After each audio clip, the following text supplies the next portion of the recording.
Selamat datang di podcast Merapi. Ngobrol random, namun tetap sopan, santun, santuy. Halo Sobat PMI, jumpa lagi dengan Hana di podcast Merapi. Bulan Agustus tak pernah lepas dari suatu momentum yang sangat bersejarah untuk negeri kita tercinta. Yap, apalagi kalau bukan kemerdekaan Republik Indonesia. Nah, obrolan kali ini juga nggak akan lepas dari suasana perayaan Hari Kemerdekaan. Di episode 17 podcast Merapi, Barisan Pengibar Sang Merah Putih. Nah, untuk selama beberapa ke depan nanti kita bakal ngobrol bareng koordinator PBB pada pelatihan Paskibraka DIY tahun 2021 sekaligus Purna Paskibraka DIY tahun 2012. Nah, bersama kita sudah hadir nih Mas Bayu Rizky Fadela. Selamat datang di podcast Merapi, Mas. Bagaimana kabarnya? Ya, selamat siang. Alhamdulillah kabar saya baik ya. Ya, alhamdulillah, semoga selalu baik ya, Mas ya. Iya. Biasa akrabnya dipanggil siapa nih, Mas? Nah, Bari atau Bais nggak ada masalah, saya tapi kalau di Paskibraka saya biasanya dipanggil Bari. Oh ya, mungkin untuk seterusnya nanti Iya, kita siap. ngobrolnya manggil namanya Mas Bari ya. Oke, siap. Ya, Oke. Sahabat PMI, setiap bulan Agustus di tanggal 17 selalu diperingati sebagai Hari Kemerdekaan Republik Indonesia. Untuk memperingatinya, sering diadakan berbagai kegiatan seperti lomba. Kita tahu ya, ada lomba balap karung, lomba makan kerupuk, dan lomba lainnya. Ada juga yang membuat karya terbaik dari kreativitas anak bangsa. Dan pastinya ada upacara bendera. Nah, untuk upacara bendera dalam rangka memperingati Hari Kemerdekaan Republik Indonesia sendiri biasanya dilakukan di berbagai sekolah atau instansi di tingkat kabupaten, provinsi, maupun nasional di Istana Negara. Setiap upacara bendera tersebut pastinya selalu ada pasukan yang bertugas untuk mengibarkan bendera merah putih. Nah, mereka yang bertugas mengibarkan bendera merah putih ini tentunya bukan sembarang orang dong. Mereka adalah putra-putri terbaik bangsa yang telah melalui serangkaian seleksi hingga mendapatkan kesempatan langka ini. Kesuksesan dalam mengibarkan bendera merah putih tak lepas dari kontribusi berbagai pihak yang berada di balik layar. Salah satunya para Purna Paskibraka Indonesia atau yang biasa disebut PPI, khususnya di wilayah Daerah Istimewa Yogyakarta. Nah, langsung aja nih kita bakal ngobrol bareng Mas Bari. Boleh dijelaskan lebih lanjut, Mas, mengenai PPI? Siapa atau apa sih PPI ini? Lalu untuk perannya juga seperti Oke. apa begitu, Mas? Oke ya, sebelumnya suara saya cukup jelas ya untuk teman-teman semua di sini ya. Iya, sudah jelas. Oke, jadi izin jelaskan ya, PPI itu kepanjangannya dari Purna Paskibraka Indonesia, yang dimana itu adalah sekumpulan organisasi yang dimana orang-orangnya adalah mantan-mantan ya istilahnya dari yang dulu pernah dari Paskibraka, entah itu di tingkat nasional ataupun tingkat provinsi ataupun di tingkat kabupaten kota. Ya, dulu awalnya tuh sekitar awalnya ya, kalau sedikit saya ingin berbicara masalah sejarah ya. Dulu itu pada tahunnya itu berdiri pada tahun 1975. Oh, Nah, tahun 75 itu namanya waktu itu bukan PPI namanya. Namanya kalau nggak salah namanya PRP waktu itu. Namanya Purna Reka Paskibraka. Nah, seiring kemudian sempat berganti nama juga menjadi PEP, Purna Eka Paskibraka, dan akhirnya mulai kalau nggak salah tahun 90-an itu jadi namanya yang seperti yang kita kenal sekarang, yaitu PPI, Purna Paskibraka. oh. Itu. Jadi dari awal berdirinya sendiri ini PPI sempat mengalami berbagai perubahan nama begitu ya, Mas? Iya, sempat mengalami beberapa perubahan nama dan sempat sedikit istilahnya masalah status juga, apakah nanti di bawah dari pemerintahan siapa. Nah, untuk PPI ini kan berarti orang-orang yang sudah purna melaksanakan tugasnya sebagai paskibraka. Untuk perannya betul. bagi paskibraka yang akan menjalankan tugas itu seperti apa, Mas? Gimana, bisa diulangi, mohon maaf? Untuk peran dari para anggota PPI ini mungkin seperti membimbing paskibraka yang akan menjalankan tugas atau bagaimana, Mas? Kalau dari PPI sendiri kita kita termasuk dalam sebagai pelatih ataupun pembina yang nantinya juga akan melatih mereka. Sebelumnya juga sebelum melatih kita juga sempat berperan juga untuk melakukan seleksi ya, kan sebelum ini kan pasti kan ada seleksi juga. Iya. Itu kita berperan juga untuk diseleksi, terus kemudian kita mendapatkan anak-anaknya juga, siswanya kita terseleksi, kemudian kita latih dan kita bina di tingkat provinsi gitu. Oh, iya. Berarti setelah Purna menjalankan tugas pun masih berperan besar untuk Paskibraka yang akan menjalankan tugas, begitu ya Mas? Iya, kita masih ada istilahnya, masih ada beberapa tugas yang untuk sebagai dedikasi kita ataupun dharma bakti kita untuk gimana setelah setelah dari Paskibraka ini bagaimana? Ya. Kalau dilihat nih Mas, dalam proses perekrutan calon pasukan pengibar bendera pusaka atau yang biasanya disingkat Paskibraka, tentunya melalui seleksi yang bertahap dan berjenjang ya, melalui sistem dan mekanisme pendidikan dan pelatihan. Nah, untuk mekanisme seleksi Paskibraka itu sendiri seperti apa Mas, dan teknisnya bagaimana? Mungkin kalau di DIY sendiri ya, di provinsi sendiri, syaratnya adalah yang mereka ikut seleksi di tingkat provinsi sendiri, mereka adalah peserta yang sudah lolos di tingkat kabupaten terlebih dahulu. Oh iya. Nah, dan di tingkat kabupaten juga pasti juga ada seleksinya. Nah, kemudian mereka sudah lolos di tingkat kabupaten dan kabupaten kota. Kemudian mereka ini beberapa terbaiknya itu dikirimkan untuk menjalankan di tingkat provinsi. Nah, mungkin itu terus kurang lebih itu sih ya, jadi mereka adalah rata-rata mereka sudah orang terbaik dikirimkan ke kabupaten kotanya untuk menjalankan seleksi di tingkat provinsi. Ya. Kalau boleh tahu nih Mas, untuk mekanisme mungkin urutannya dalam seleksi itu ada apa aja sih Mas gitu? Persyaratan mungkin ya supaya masuk gitu ya mungkin ya. Mungkin untuk tahapan dari seleksinya sendiri Mas. Oh ya, tahapan seleksi itu ada beberapa hal ya, aspek yang perlu kita kita perhatikan. Nah, dimana itu ada beberapa aspek. Nah, yang aspek pertama itu ada tahap kesemaptaan ataupun tahap seleksi fisik. Ya. Nah, di seleksi fisik itu calon ataupun yang peserta seleksi waktu itu dites bagaimana dia berlari, kekuatan fisiknya seperti berlari tadi, push up dan sit up dan pull up dan sebagainya. Itu yang pertama untuk dari seleksi fisik. Terus yang kedua itu ada jelas Paskibraka itu adalah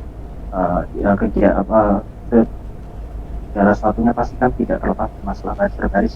Jelas kita kemudian seleksi baris berbaris khususnya untuk masalah gerakan tingkat dasar ya. Beberapa aspek gerakan dasar baris berbaris itu kita perhatikan mana yang nanti terbaik, nanti kita akan jadikan tata. Itu yang kedua. Jadi kedua itu seleksi baris berbaris. Terus yang ketiga, aspek yang selanjutnya itu adalah seleksi masalah tahap wawancara. Nah, wawancara itu kita akan mengetes dari siswa-siswa mereka, kemampuan mereka tentang masalah pengetahuan umum, tentang masalah seni dan budaya, terus juga ada juga tentang wawasan mereka tentang kebudayaan mereka. Itu pun kita harus kita perdalam, kita ketahui. Karena mereka berasal dari daerah ya, dan mereka harus istilahnya mengetahui bagaimana kebudayaan dari asal mereka. Seperti itu. Jadi saya rangkum itu ada tiga hal. Yang pertama aspek fisik, kedua tadi seleksi baris berbaris, kemudian yang ketiga itu tadi seleksi wawancara. Ya baik. Tadi sudah dijelaskan ya mekanisme seleksinya seperti apa, dan banyak sekali aspek yang harus diperhatikan, mulai dari fisik calon paskibrakanya sendiri sampai dengan baris berbaris, dan ada juga untuk pengetahuan begitu. Nah, nah sebagai calon paskibraka sendiri Mas, apa aja sih yang harus disiapkan supaya bisa lolos seleksi? Seperti yang tadi sudah dijelaskan ya, ada fisik untuk baris berbaris, kemudian pengetahuannya. Itu harus gimana Mas persiapannya? Siapa tahu ada dari sahabat PMI nih yang nanti tertarik untuk bergabung menjadi paskibraka. Oke, jadi kalau fisik ya, mungkin sebelum ke masalah fisik itu masalah postur dulu dahulu. Oh Nah, ya. untuk kalau masalah postur itu terkait dengan mass tinggi badan ya. Dan mungkin ini supaya kalau misalnya ada teman-teman di sini mau bertanya minimal berapa sih kalau supaya kita lolos tingginya harus berapa. Nah, kalau dari Putra sendiri itu minimal perkiraan itu ada sekitar 100. Nah, ya untuk Putra 105 dan untuk Putri itu mungkin apa 100 perkiraan ya, yaitu sekitar 165 gitu. Itu yang dari tinggi badan. Nah, kemudian dari postur lanjut ke masalah fisik. Nah, dari seleksi fisik sendiri itu nanti akan mencakup beberapa aspek ya yang perlu disiapkan. Ya, yang pertama adalah aspek bagaimana kekuatan dia push up, knee up, itu yang pertama itu yang pertama. Kemudian ada aspek juga lari. Oh Jadi ya. mereka harus mempersiapkan untuk tes fisiknya untuk lari itu kalau salah kemarin lari yang dimana untuk mengukur kekuatan lari selama 12 menit Hmm. ya, begitu. Kemudian ada juga pull up juga, pull up. Nah, pull up itu juga dipentingkan. Pull up itu untuk sekali untuk yang putra ya, buat yang putra.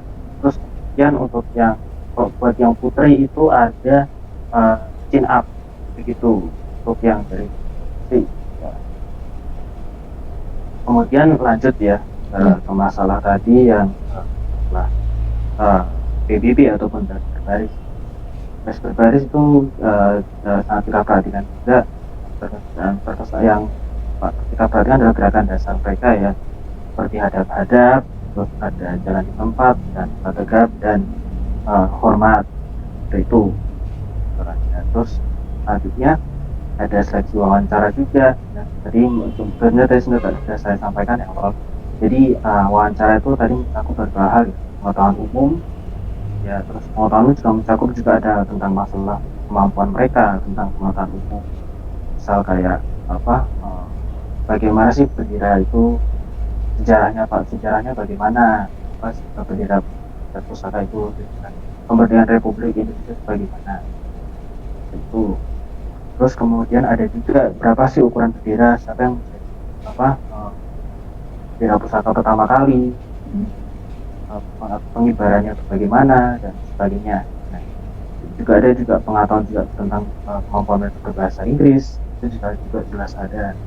Terus tentang kebudayaan mereka, wawasan kebudayaan mereka dan kesenian mereka akan jadi poin plus ketika mereka yang calon-calon ini bisa punya skill kesenian, misal menari ataupun menyanyi ataupun dan sebagainya.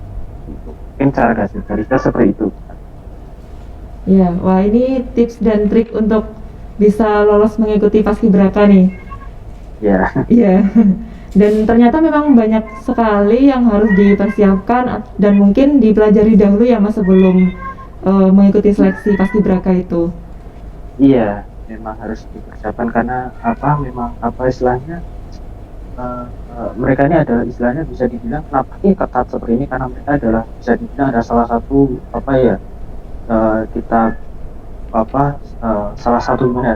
salah satu duta pelajar lah istilahnya, karena mereka di kalangan SMA mereka harus bisa menjadi contoh gitu. Jadi dengan segala aspek mereka harus menguasai beberapa hal yang istilahnya bisa menjadikan mereka itu sebagai duta pun tauladan lah untuk teman-temannya buat yang anak-anak SMA yang lain. Oh ya, luar biasa sekali memang dari anggota paskibraka ini ya. Setelah para putra-putri daerah ini dinyatakan lolos rangkaian seleksi sebagai anggota paskibraka, kemudian nanti mungkin menjalani beberapa pelatihan yang selama mungkin beberapa minggu begitu, dan pada akhirnya bertugas saat upacara bendera di tanggal 17 Agustus, pastinya melalui proses dan perjuangan yang cukup panjang. Nah, untuk akomodasi dan reward yang diterima seperti apa Mas? Khususnya untuk paskibraka di DIY ini. Ya, kalau akomodasi dan reward sebenarnya ada sedikit berbeda. Biasanya kalau pada saat masa normal ya mereka mendapatkan reward ya. Biasanya untuk setelah mereka menjalani tugas yang ataupun pelatihan yang luar biasa ini, mereka mereka mendapatkan reward untuk jalan-jalan ke luar. Oh, Tapi jelas tapi jelas ini situasi pada saat pandemi, mereka tidak bisa melakukan hal itu juga, dan makanya juga untuk reward ini mereka tahun ini mereka hanya bisa mendapatkan uang saku lah, tingkatnya seperti itu. Dan Ya, seperti yang kita tahu, sampai saat ini kita itu masih berada di dalam masa pandemi yang berpengaruh terhadap segala aspek kehidupan ya, dan menyebabkan adanya perubahan-perubahan atau penyesuaian begitu. Kalau untuk Iya. Paskibraka DIY sendiri, Mas, dari serangkaian proses seleksi sampai akhirnya selesai menjalankan tugasnya, apakah ada perubahan juga, Mas, dari sebelum pandemi dengan waktu pandemi ini? Kalau ada, apa aja tuh, Mas? Kalau perubahan jelas ya, perubahan jelas ketika dari masa pandemi dan normal tuh jelas kami merasakan sebagai pelatih atau pembina cukup yang berbeda jelas dari kami dari yang kami rasakan itu jelas yang pertama. Terus yang kedua itu jelas dari segi pelaksanaan sendiri, kita harus benar-benar menyesuaikan dengan protokol kesehatan, dan kita sangat sangat harus benar-benar disiplin untuk dalam menerapkan protokol kesehatan. Seperti kita tahu sendiri ya, protokol kesehatan itu ada 5M ya sekarang ya, dan itu sangat benar-benar harus kita disiplinkan untuk bisa diterapkan, baik tidak hanya untuk pada siswanya tapi untuk dari pelatih dan ya. Nah, mungkin kurang lebih secara garis besar itu yang kami cara pelaksanaan dan yang kami rasakan seperti itu.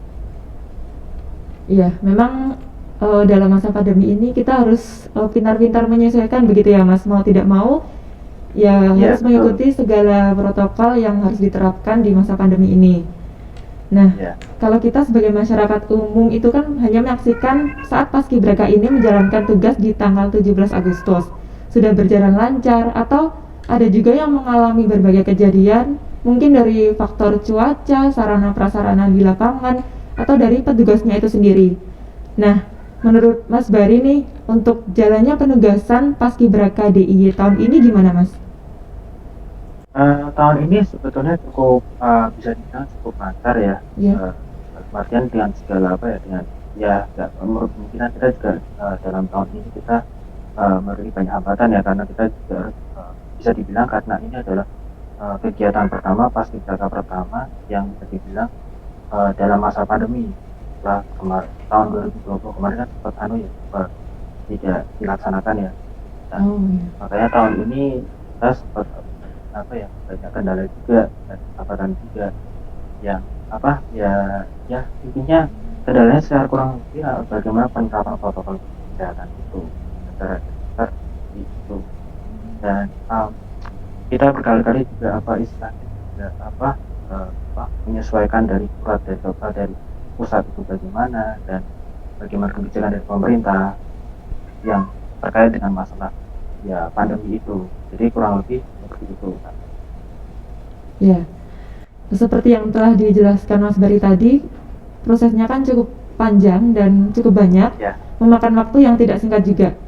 Nah, sempat disinggung juga ya tadi ada beberapa hambatan selama proses tersebut. Nah, bisa diceritakan mungkin hambatannya itu seperti apa dan cara mengatasinya gimana, Mas? Oh iya.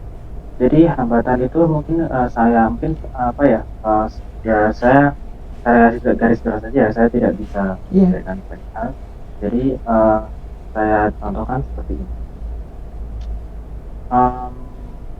Awalnya kan ada contoh sebenarnya kalau secara siswa itu tidak ada hambatan itu tidak ada. Cuman yang jadi permasalahan itu adalah hambatannya itu adalah tadi sih sebenarnya secara besar masalah penerapan protokol kesehatan itu. Jadi kadang kita harus bisa menyesuaikan beberapa ada seperti beberapa kegiatan itu mungkin kan tidak hanya pada saat latihan, misalkan contoh latihan kita yang biasanya mungkin kita laksanakan itu bisa jalan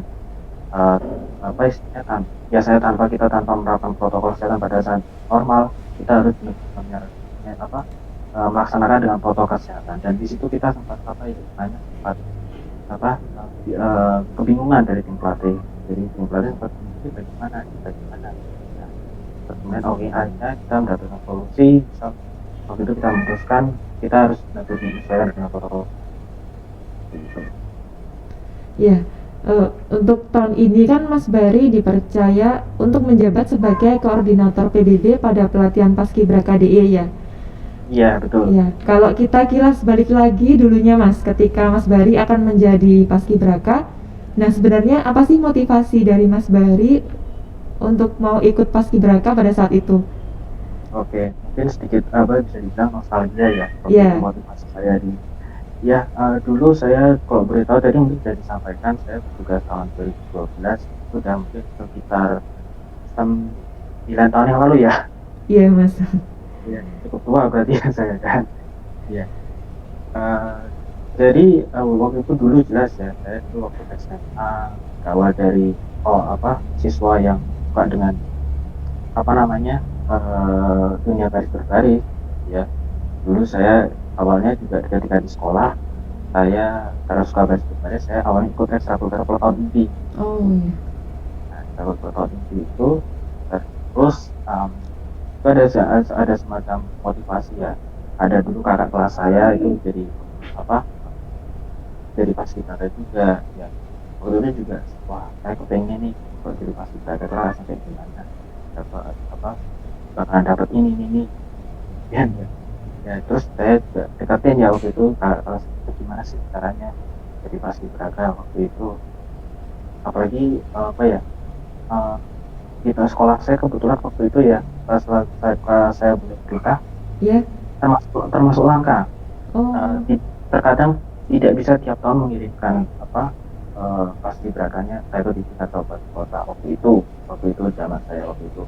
Kemudian saya motivasinya pengen ayolah aku pengen misalnya memberikan kontribusi ke sekolah untuk misalnya berikan prestasi lah supaya intinya mengharumkan nama sekolah lah waktu itu. Dan juga orang tua juga waktu itu bagaimana kita bisa istilahnya ingin istilahnya jadi pelajar waktu itu ya. Saya ingin jadi pelajar yang istilahnya punya prestasi berkontribusi punya hal positif waktu itu kalangan sekolah. Jadi itulah jadi motivasi saya pengen, apalagi passion saya waktu itu dunia bergerak, apalagi kalau bukan salah satunya di paskibraka. Oh iya, iya. Ya, jadi awal mula ceritanya dari Mas Bari ini terinspirasi dari kakak kelas yang sudah mengikuti Paskibraka begitu ya Mas, dan semangat Iya, untuk berkontribusi bagi sekolah begitu. ya betul. Ya. Nah, seperti yang saya bilang tadi, Mas Bari ini kan Purna Paskibraka DIY tahun 2012 dan sudah disampaikan Mas Bari sendiri tadi ya, yang artinya Ya, betul. memang sudah cukup lama berkiprah di lingkup tersebut. Nah, dari Iya. pengalaman Mas Bari sendiri, boleh diceritakan nih Mas, suka dukanya apa aja sih begitu? Ya, suka duka pada saat ya dari PPI ya atau paskibraka. Dua-duanya boleh Mas, boleh diceritakan. Oh, Ya. oke. Ya kalau dari pertama mungkin saya ceritakan bagi paskibraka itu jelas kita harus jalani setelah seleksi yang kita sama juga tadi kan juga saya ceritakan bahwasanya paskibraka itu melalui dengan seleksi yang ketat, dan saya waktu itu cukup berjuang ya waktu itu di seleksi karena motivasi awal tadi pengen berkontribusi tadi.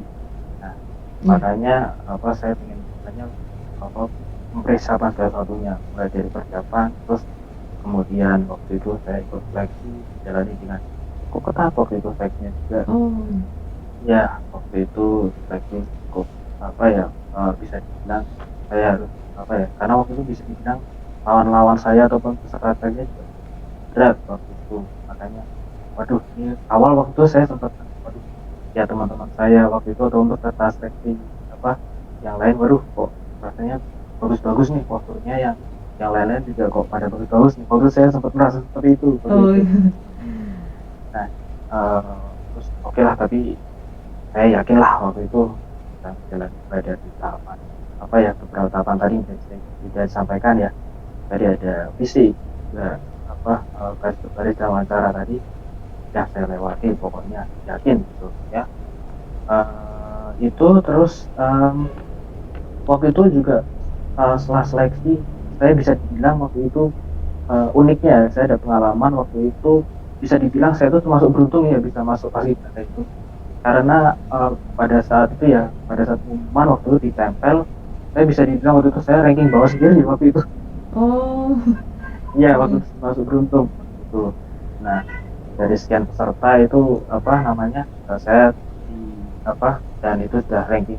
Saya di ranking bawah sendiri waktu itu. Nah, kemudian seleksi terus otomatis bangga ya akhirnya yang dimana saya cita-citakan juga sejak bisa dibilang sudah sejak kecil juga ya karena sering kalau nggak salah kan mungkin teman-teman sering lihat ya kalau tanggal dulu tanggal 17 pasti di televisi pasti kan menyiarkan ya Iya. menyiarkan tingkat nasional gimana sih rasanya senangnya kalau semisal apa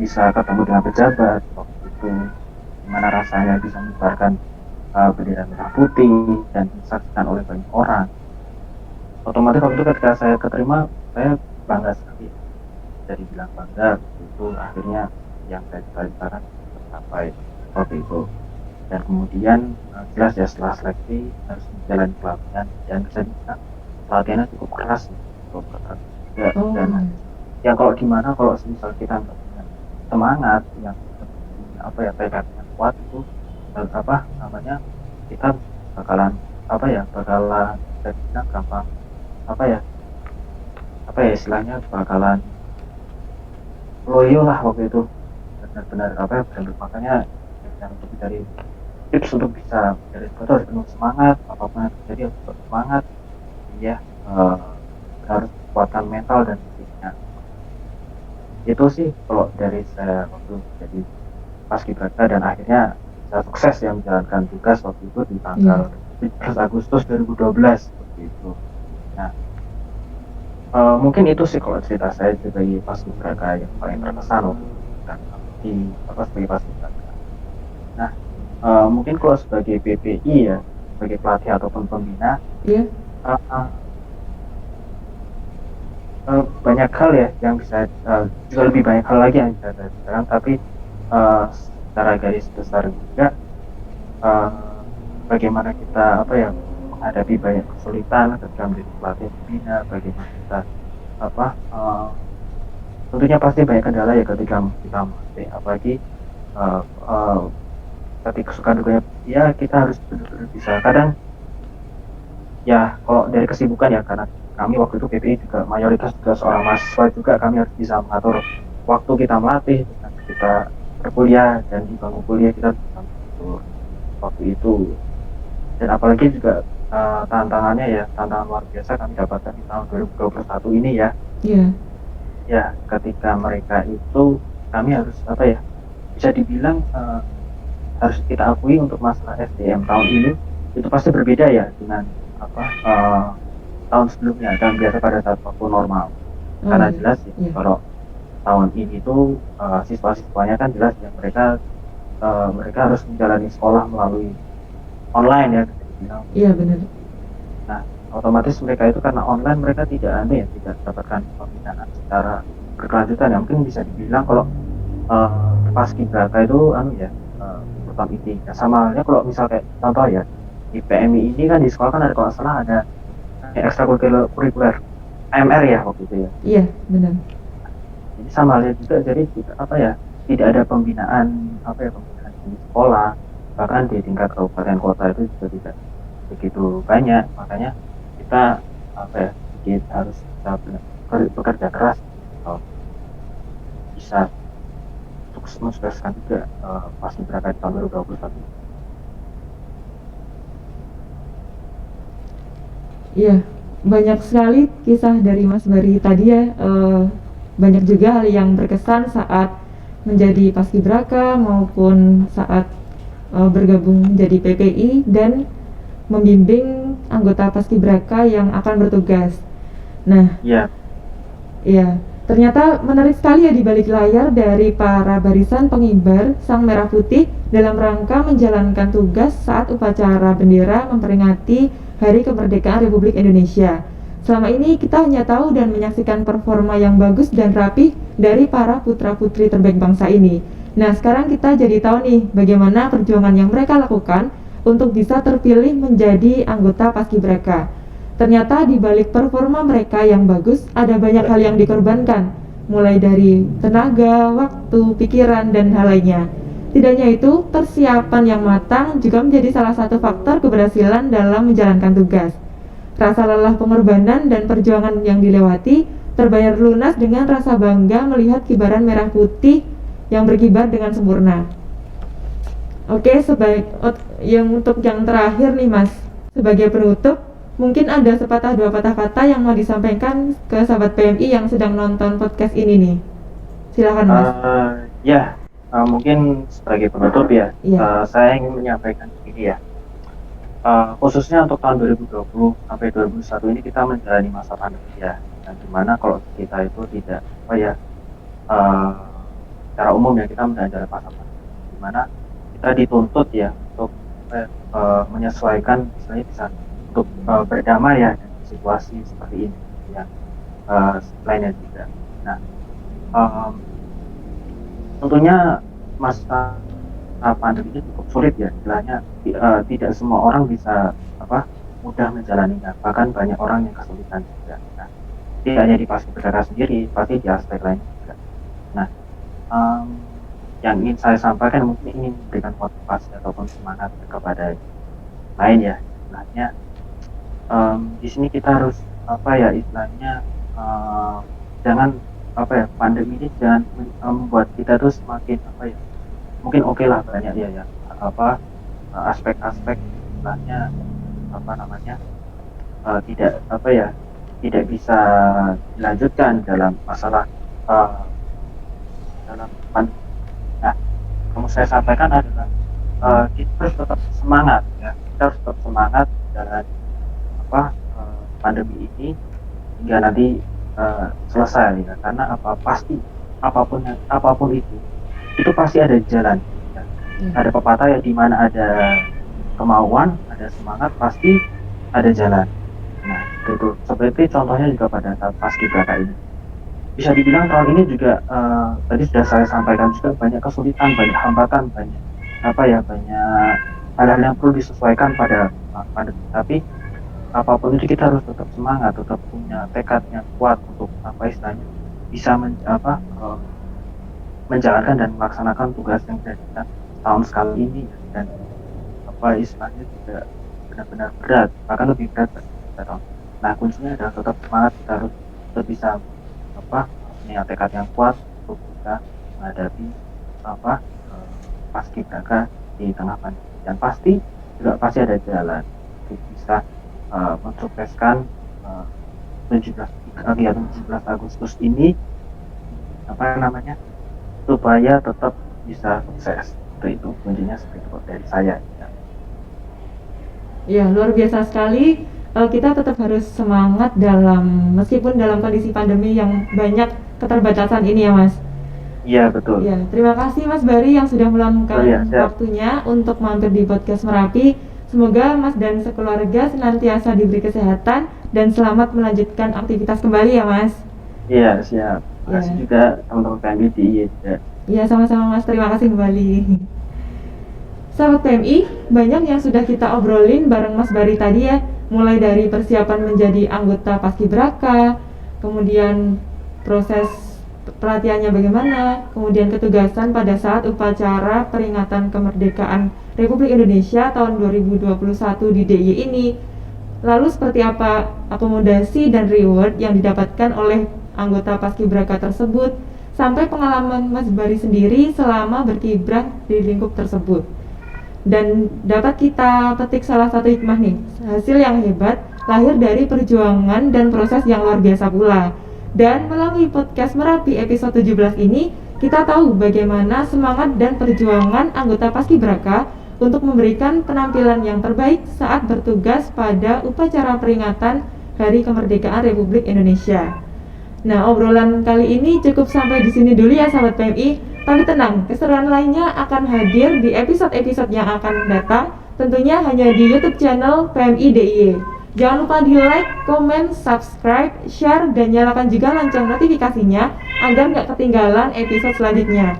Yang ketinggalan episode sebelumnya nih, bisa banget dilihat di YouTube channel PMI DIY di playlist podcast Merapi. Dan informasi menarik lainnya bisa diakses melalui Instagram PMI DIY di @pmi_DIY. Jangan lupa ya sahabat PMI untuk selalu menerapkan protokol kesehatan di masa pandemi ini. Sampai jumpa di episode selanjutnya dan semoga selalu bahagia dan sehat-sehat selalu ya.